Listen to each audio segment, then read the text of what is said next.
Bismillahirrahmanirrahim. Welcome to my channel, student. I hope all is fine. Student, our topic is continuous and discontinuous function. Now, student, firstly we discuss about one-sided limits. So, define limit x approach c f of x.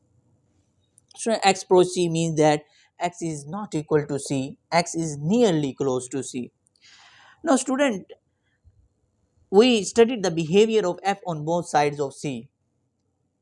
In some cases में ऐसा होता है कि हम investigation करते हैं one sided limits mean that left hand limit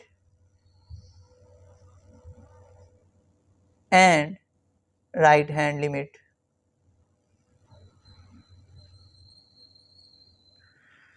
So what is left hand limit and right hand limit?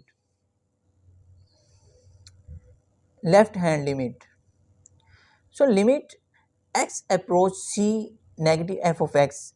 So this expression is read as limit of f of x is equal to something scalar number L as x approach c from the right. Student ये जो expression show कर रहा है ये right show कर रहा है. यानी स्टूडेंट अगर हम एक नंबर लेते हैं ये c है आपका. अब स्टूडेंट फंक्शन के बिहेवियर को चेक करने के लिए हम one sided limit mean that left hand limit and right hand limit. Student right hand limit 2 से ग्रेटर हम 2 से ग्रेटर चेक करेंगे और राइट हैंड लिमिट में 2 से less than and nearly close to c mean that हमने 2 ले लिए. तो student left hand limit of f of x is equal to L as x approaches c from the right for all x is sufficiently close to c but less than c. तो student less than c mean that कि 2 को हम जब function के behaviour में investigate करेंगे check करेंगे इसको तो ये इसके करीब करीब हमने डिजिट देखेंगे तो वो 2 से लेस होगा. And now student right hand limit.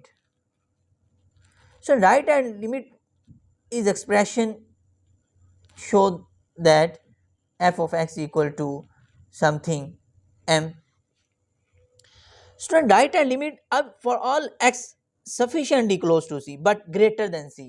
अब स्टूडेंट यहाँ जो हम 2 लेंगे यानी 2.001 फंक्शन के बिहेवियर को इन्वेस्टिगेट यानी चेक करने के लिए हम वो नंबर्स लेंगे तो वो ग्रेटर देन c होगा. तो student left hand limit and right hand limit जब हम क्वेश्चन में यूज़ करेंगे तो ये एक्सप्रेशन लेफ्ट हैंड लिमिट और ये expression right hand limit. Now student अब एग्जिस्टेंस ऑफ लिमिट. स्टूडेंट ये सारी बातें मैं कॉन्टिन्यूस और डिसकॉन्टिन्यूस फंक्शन के लिए एक्सप्लेन कर रहा हूँ क्योंकि कॉन्टिन्यूस डिसकॉन्टिन्यूस फंक्शन में ये सभी बातें एक्सप्लेन होगी. तो उससे पहले मैं आपको ये आइडिया दे रहा हूँ कि वन साइडेड लिमिट्स क्या है, लेफ्ट हैंड लिमिट क्या है और राइट हैंड लिमिट क्या है. अब student existence of limit of function. Student function की जो लिमिट एग्जिस्ट करने का क्या क्राइटेरिया है. तो स्टूडेंट उसके लिए हम लिमिट एक्स अप्रोच कोई भी लिमिट हम लेते हैं limit x approach c f of x equal to L. L mean then something कोई स्केलर नंबर होगा. अब student if and only if implies that limit x approach c यानी left hand limit equal है right hand limit. So this expression shows that from the left and this expression shows that from the right hand of the limit.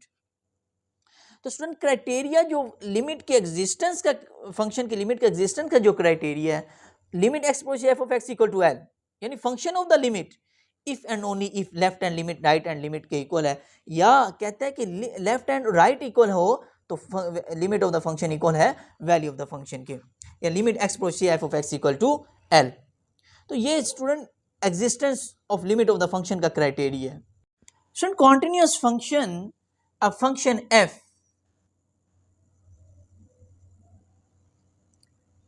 is said to be continuous at is a number कोई भी number हो सकता है। C कहते हैं if and only if first condition f of c is define, यानी जो function आपको गिवन होगा वो इस नंबर पे डिफाइन होगा और सी कोई भी नंबर हो सकता है, first condition. Now second condition, limit of the function exist. Student ये प्रीवियस में अभी जो लास्ट अभी हमने जो क्राइटेरिया एग्जिस्टेंस और लिमिट ऑफ फंक्शन को डिस्कस किया, ये उसका जिक्र कर रहा है। स्टूडेंट अगर लिमिट एग्जिस्ट है, it's mean that left hand limit equal to right hand limit.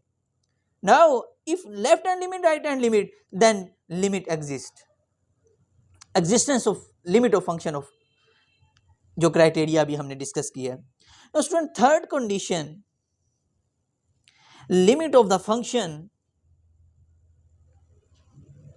Equal है वैल्यू ऑफ द फंक्शन के। स्टूडेंट जो भी फंक्शन हमें गिवन होगा और उसका जो स्टेटमेंट होगी वो कहेगा कि ये फंक्शन इस नंबर पे, ये जो सी नंबर होगा वो कोई भी नंबर हो सकता है, 2 हो सकता है, 3 हो सकता है, -3 हो सकता है, -2 हो सकता है, 1 हो सकता है, एनीथिंग, कोई भी नंबर हो सकता है। तो स्टूडेंट इस नंबर पे वो कहेगा कि फंक्शन को देखो कि वो कॉन्टिन्यूस है या डिसकॉन्टिन्यूस है। तो स्टूडेंट अगर वो फंक्शन जो गिवन है उस पे ये तीनों कंडीशन अगर सेटिस्फाई कर गई तो हम कहेंगे this given function is continuous function. उसमें फर्स्ट जो कंडीशन है, उस नंबर पे फंक्शन को डिफाइन होना चाहिए और उस नंबर पे limit of the function exist, यानी फंक्शन की जो लिमिट है वो एग्जिस्ट होनी चाहिए। Limit of the function exist mean that left hand limit equal to right hand limit. Now third condition, limit of the function, यानी जो लिमिट ऑफ द फंक्शन का आंसर होगा वो इक्वल होना चाहिए वैल्यू ऑफ द फंक्शन के। तीनों condition अगर सेटिस्फाई हो गई तो हम वो कहेंगे गिवन फंक्शन इज कॉन्टिन्यूस। अब student discontinuous function, discontinuous function means that discontinuous function.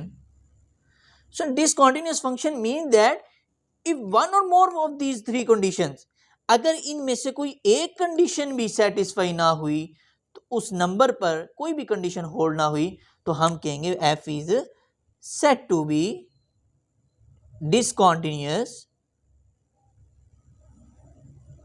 at C। कोई भी नंबर हो सकता है।